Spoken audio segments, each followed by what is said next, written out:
Kokota est une île minuscule dans l'archipel de Zanzibar, au large des côtes de la Tanzanie, en Afrique de l'Est.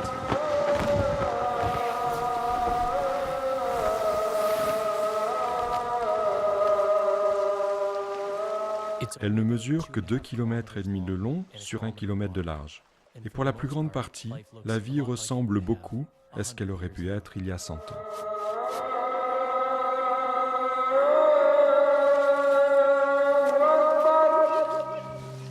Ce n'est pas le genre d'endroit où l'on s'attendrait à trouver des gens en train de s'adapter de manière innovante au changement climatique.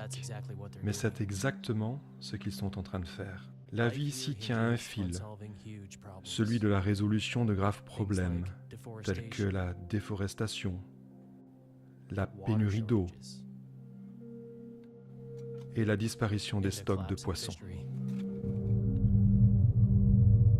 Le changement climatique aggrave ces problèmes.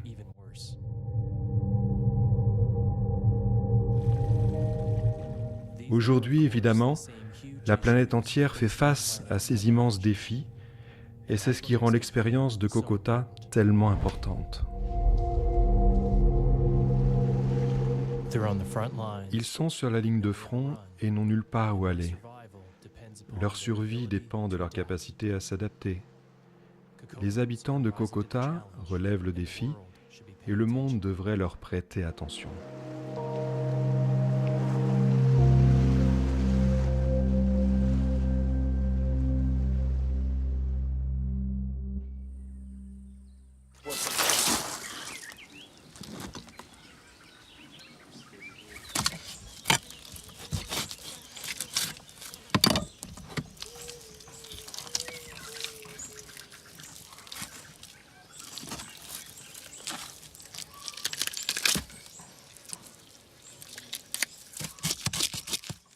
Je suis venue ici quand j'étais enfant. La vie était bonne. Il y avait beaucoup de nourriture. Et cette île était bénie.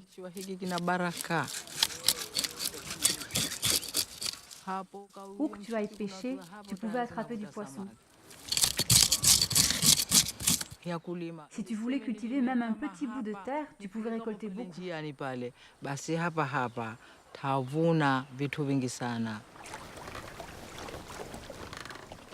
C'est différent maintenant. Aujourd'hui, on pêche toute la journée et on n'attrape rien. La mer est en faillite. Avant, on avait une grande forêt ici. On l'a coupée avec des machettes et des haches. Et nous n'avons plus les mêmes grandes forêts. Nous n'utilisons plus les grandes haches. Nous étions un petit nombre, mais maintenant nous sommes nombreux. Aujourd'hui, 450 personnes vivent sur Kokota.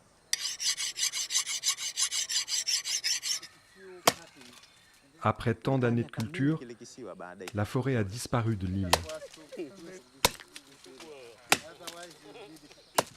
Avant, on la brûlait. Chaque année, nous avons brûlé davantage de forêts.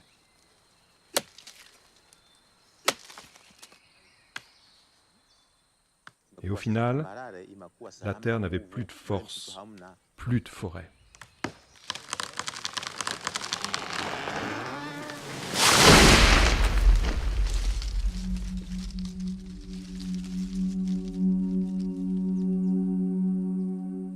On voit à quel point la déforestation mondiale serait désastreuse en regardant Kokota. Dès la disparition de la canopée d'arbres, les températures ont fortement augmenté. La terre ne pouvait plus retenir l'humidité. Et sans un dense réseau de racines pour retenir l'eau, les sols se sont rapidement changés en poussière. Le changement climatique a rendu les choses pires encore. Les pluies sont devenues moins fréquentes et plus torrentielles. L'air est devenu plus chaud et il y a eu plus de vent. Cultiver la terre est devenu presque impossible. Mbarouk Moussa Omar vient de l'île voisine Pemba. Quand il est venu sur Kokota pour la première fois, l'île était prête à s'effondrer. Mbarouk est aux premières loges pour voir comment les effets de la déforestation, associés au changement climatique, peuvent écraser une communauté.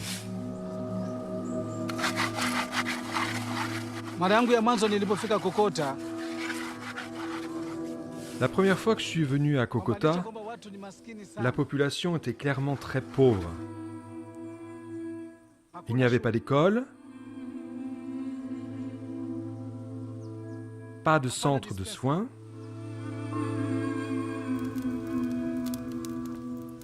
pas d'électricité,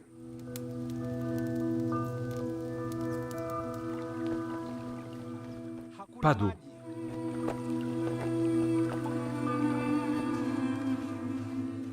Je pensais aux femmes, aux enfants, aux anciens.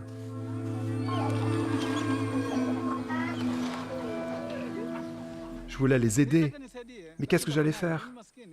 J'étais pauvre. Je ne pouvais rien faire pour aider les gens de Kokota.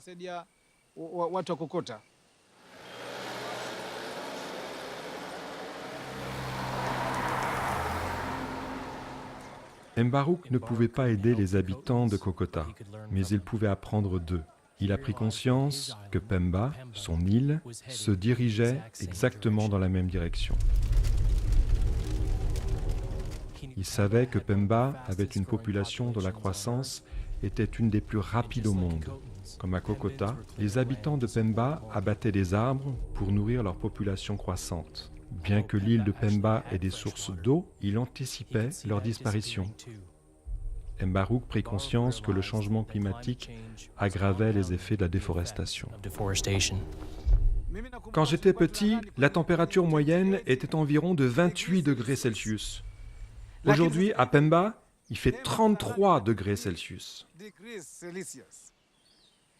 Les températures augmentent. Et cela veut dire qu'en même temps, de nombreuses sources d'eau se tarissent.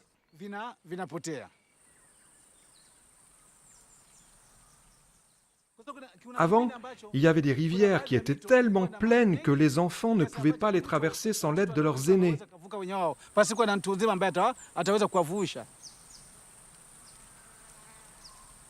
Mais de nos jours, toutes ces rivières ont très peu d'eau.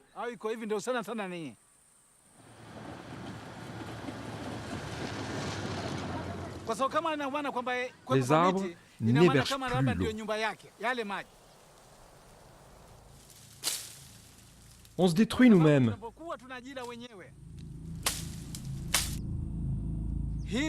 C'est une immense tragédie pour notre île. Une disparition totale est maintenant en route. Nos nappes phréatiques s'assèchent. Elles ne peuvent plus stocker l'eau, car la terre est à nu.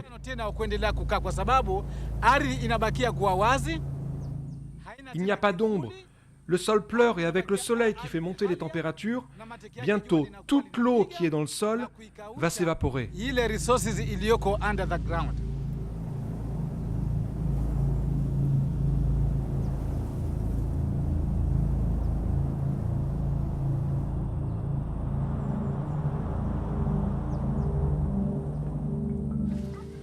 Mbarouk pensait que s'il pouvait trouver un moyen pour replanter des arbres sur le sol de Pemba, s'il pouvait prouver qu'il était capable d'aider les communautés, il aurait peut-être une chance d'attirer du soutien pour Kokota. Mbarouk savait également qu'il ne pouvait pas entreprendre la reforestation d'une île entière seul. Alors il a recruté Jeff Schner, un Canadien planteur d'arbres de 21 ans.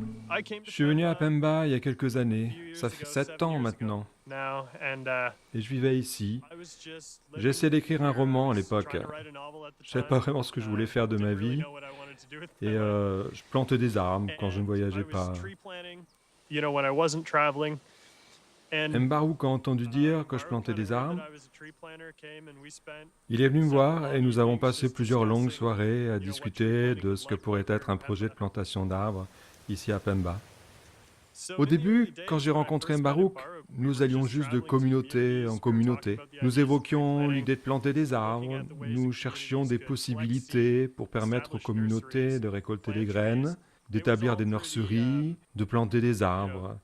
C'était, vous savez, plutôt amateur. Nous n'étions pas des experts, mais nous avions beaucoup d'envie et de motivation. Et cette année-là, nous avons vu sortir de terre 100 000 pousses d'arbres répartis sur 7 communautés. Je pense que le succès de ce projet nous a vraiment surpris à tous les deux. C'était juste le bon moment, bon endroit, avec les bonnes personnes. Une utopie est devenue réalité. Nous n'imaginions pas que nous serions un jour capables de faire pousser autant d'arbres dans les communautés. Nous n'avions aucune idée de ce que l'opération allait donner. La confiance est installée en un sourire et une poignée de main. Nous sommes portés volontaires. Nous n'avons pas été payés pour ce que nous faisions pendant 4 ans. Et au fur et à mesure, les gens ont commencé à remarquer quelque chose. Et nous avons commencé à obtenir du soutien. L'ambassade de Finlande nous a soutenus, et puis l'Union européenne, et ça nous a vraiment permis de passer à la vitesse supérieure. Mbarouk et Jeff formaient une équipe parfaite.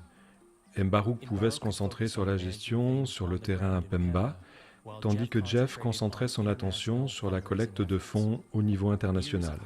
Et des années d'efforts ont fini par payer, et avec l'ambassade de Finlande et l'Union européenne derrière eux, ils ont pu élargir leur périmètre d'action. Nous leur avons demandé quel est le problème le plus important à résoudre. Et ils nous ont dit que le plus important, c'était l'eau. Pour eux, une école, un établissement de soins, l'agriculture n'avaient pas de sens. Nous devons faire très attention quand nous utilisons l'eau. L'eau fraîche est seulement utilisée pour boire et cuisiner. Pour toute autre activité, on utilise surtout l'eau de mer, pour laver la vaisselle par exemple. À marée haute, vous pourrez voir les enfants jouer et nager. C'est comme ça qu'ils se lavent. Il faut économiser. Parfois, vous devez faire durer un bidon de 20 litres pendant 2 jours. Mais parfois, c'est impossible, car vous avez une famille de 10 personnes. 20 litres, ce n'est pas assez pour boire.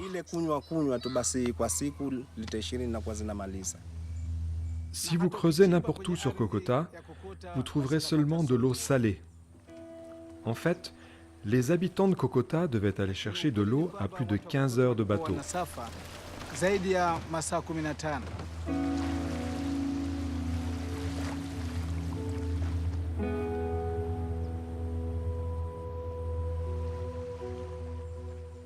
Les gens devaient s'arrêter de travailler.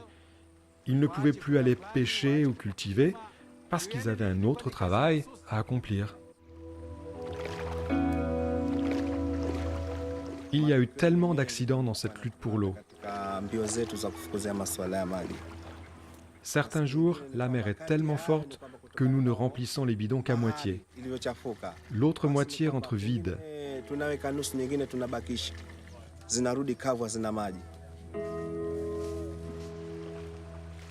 Des bateaux ont coulé. Parfois, quand il y a un orage au milieu du voyage et que tu as 40 ou 50 bidons d'eau, tu dois en faire tomber 10 pour relever un peu le bateau. Sinon, le bateau coule.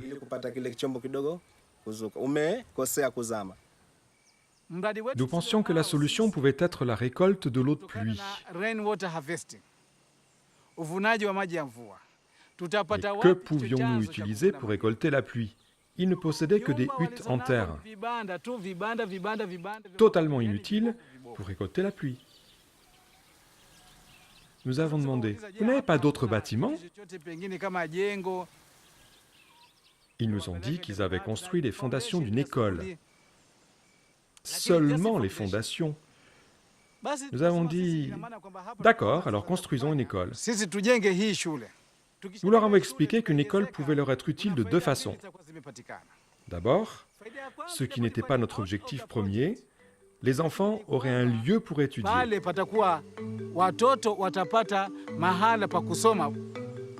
Mais également, nous aurions un endroit pour collecter l'eau de pluie.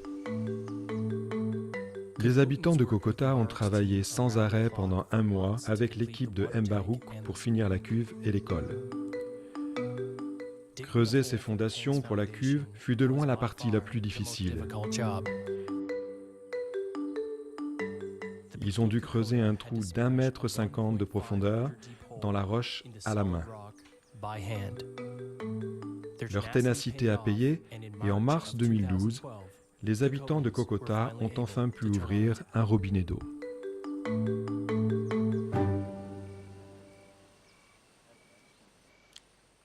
Ça a été comme un rêve parce que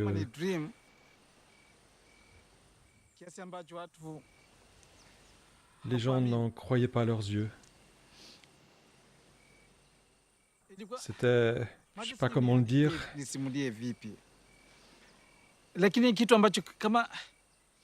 n'en croyaient pas leurs yeux. Même si c'était vrai.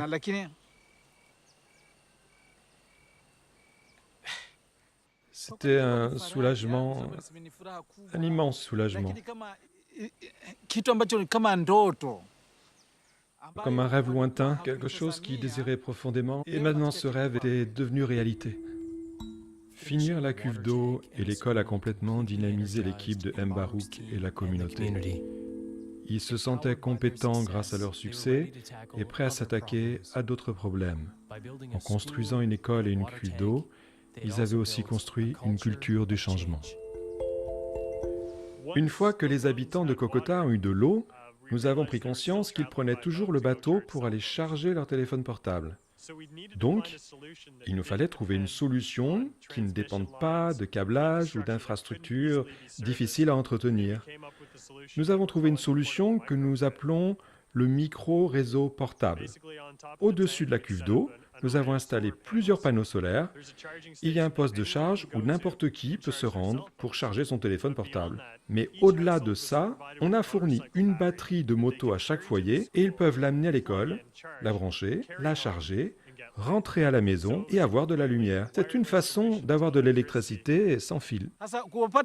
Même une seule ampoule aide les gens à réduire leurs dépenses. Avant, ils devaient acheter du kérosène tous les jours pour alimenter au moins une lampe à huile à la maison.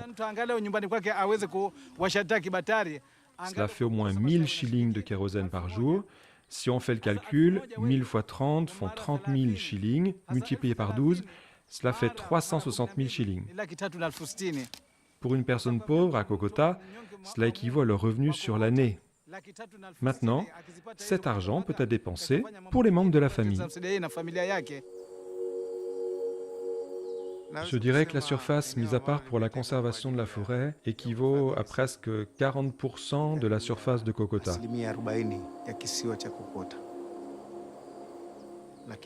Mais il y a aussi d'autres zones, en dehors de la zone de conservation, où les agriculteurs et la communauté ont décidé de planter des arbres. Donc, en comptant ces zones, on peut dire que 50% de la forêt est recouverte. On estime avoir replanté environ 300 000 arbres. Le second projet a été un projet d'agroforesterie, c'est-à-dire planter, produire des cultures tout en plantant des arbres de forêt et des arbres fruitiers. Nous avons commencé sur la petite île de Funzi, qui n'est pas très loin. Et à la prochaine saison, nous pensons développer encore de l'agroforesterie à Funzi. Mais de nombreuses personnes ont décidé qu'elles voulaient cultiver la terre sur Kokota et produire des cultures avec des arbres pour assurer le bon rétablissement de la forêt.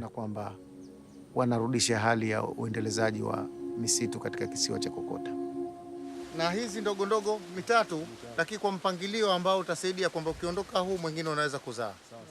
Nous avons suivi de très près leurs conseils.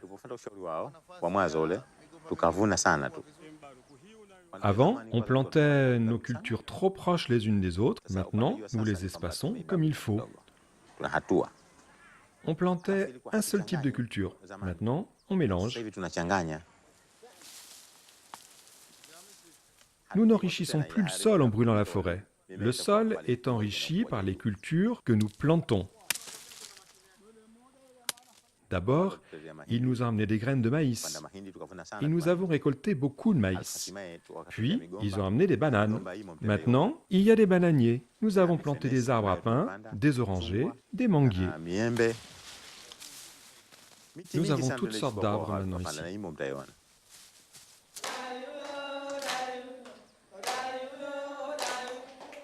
En 6 mois, nous avons vu des changements parmi les élèves dans les petites classes.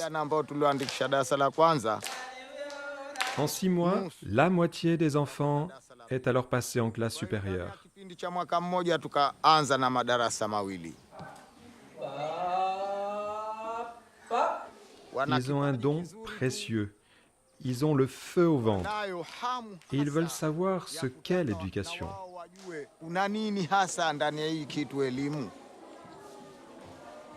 Sasa wao hivi sasa wasoma Maintenant, ils lisent kutumainia hasa et ils espèrent y trouver un trésor. Ils sont comme des chercheurs d'or. mfano wanaochimba dhahabu. En seulement quelques années, les habitants de Kokota ont radicalement changé et amélioré leur mode de vie en s'adaptant au changement climatique. Toutes leurs infrastructures sont élaborées en connaissance de cause. Ils prennent des mesures pour rétablir leurs forêts et ils ont complètement réorganisé leur approche de l'agriculture. En faisant cela, Kokota a prouvé que l'adaptation au changement climatique n'est pas obligatoirement synonyme d'un mode de vie moins enviable. Quand on regarde la planète, on peut se sentir submergé et on peut se dire qu'on ne sait pas par où commencer. On ne connaît pas les causes et les effets. On ne sait pas que couper des arbres va causer des problèmes demain parce que c'est tellement vaste. Mais Kokota est tellement petite, c'est un microcosme, c'est un monde à elle seule. Les populations ont changé de lieu de vie. Elles ont dû le faire. Nous migrons depuis le début de l'humanité.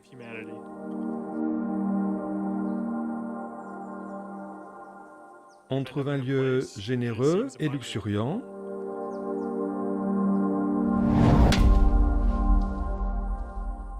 On prend ce dont on a besoin pour survivre. Et sur la durée, les habitants de Kokota n'étaient pas mauvais dans la gestion de leurs terres. Ils étaient très bons, en fait. Ils étaient bons à utiliser leurs ressources, et donc la population a augmenté, et une île de 3 familles est devenue une île habitée par 500 personnes. Et on se rend compte, en regardant Kokota, que c'est comme la planète. Nous sommes bons à utiliser nos ressources, nous sommes bons pour nous développer, mais il y a une limite. Heureusement, les habitants de Kokota ont décidé qu'ils étaient prêts à se réveiller avant de s'autodétruire. Maintenant, ils sont en train d'essayer de réparer ce qu'ils ont détruit. Aujourd'hui, les habitants de Kokota veulent même préserver leur lieu de pêche. Et ils font de nombreux efforts pour réduire leur consommation de bois. Ils utilisent des feux qui demandent seulement 1 ou 2 branches pour cuisiner un repas. Donc c'est un bon exemple, un exemple majeur qui peut être repris n'importe où dans le monde. Utilisons-le pour alimenter le feu de notre détermination. Au début, en venant à Pemba et en travaillant avec les communautés pour planter des arbres, tout le monde appelait cela de la conservation. Certains arbres sont récoltés pour fournir du bois de consommation courante. C'est inhabituel pour la conservation d'une forêt en Amérique du Nord. On a ainsi fait du développement économique, car les communautés plantent des arbres pour se nourrir, pour cuisiner, pour avoir un revenu. Mais en tout cas, c'est toute une zone qui est recouverte d'arbres. Et oui, on peut couper quelques branches et on a toujours une forêt. La conservation est un travail à plein temps. Notre modèle repose sur l'idée que le développement économique est directement opposé à la conservation de l'environnement.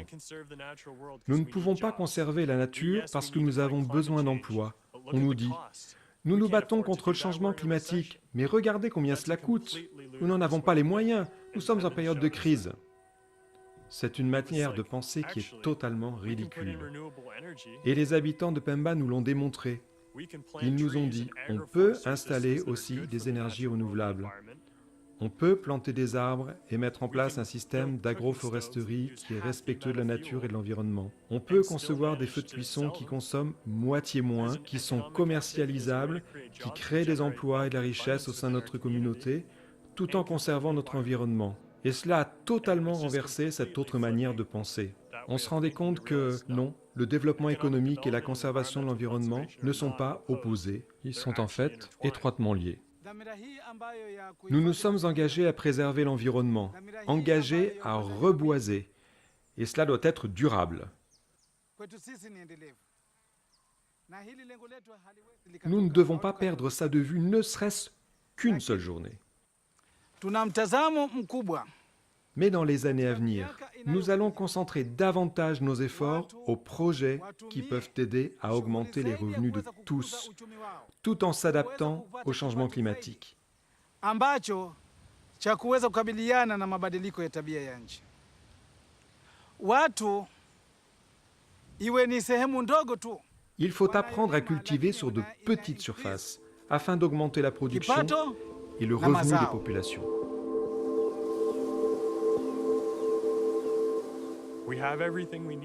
On a tout ce dont on a besoin. On peut vivre bien. Le sujet, ce n'est pas les sacrifices à faire, mais le changement. Réorienter notre manière de penser. Notre capacité à nous adapter n'est limitée que par notre capacité d'apprendre.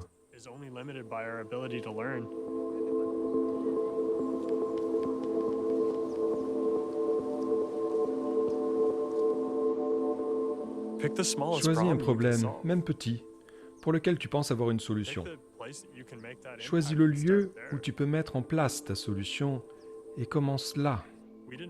Nous n'avons pas planté 1 300 000 arbres en une nuit. Nous l'avons fait une graine après l'autre.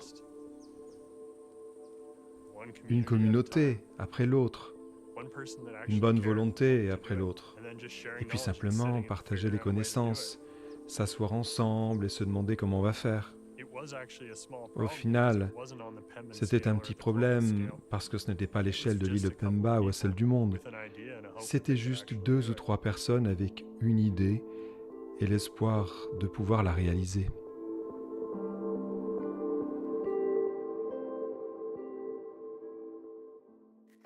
Lovely starshine lights my way to bed. Magic rainbows glisten in my head. Just like a child, I live in wonderland. All my dreams are coming true. Heavy shackles used to hold me down. Now my feet don't even reach the ground. Just like a prisoner when his sentence ends. All my dreams are coming true. I think I'll go fly into the sky. Give the moon a smooch, he's my kind of guy. Maybe I'll even give Saturn a try if he offers his ring with that look in his eye. Excuse me if I'm silly, like a goose gone willy-nilly. And I owe this happiness to you. Love has changed my former point of view. Just like a butterfly, I've got new wings. All my dreams are coming, all my dreams are humming.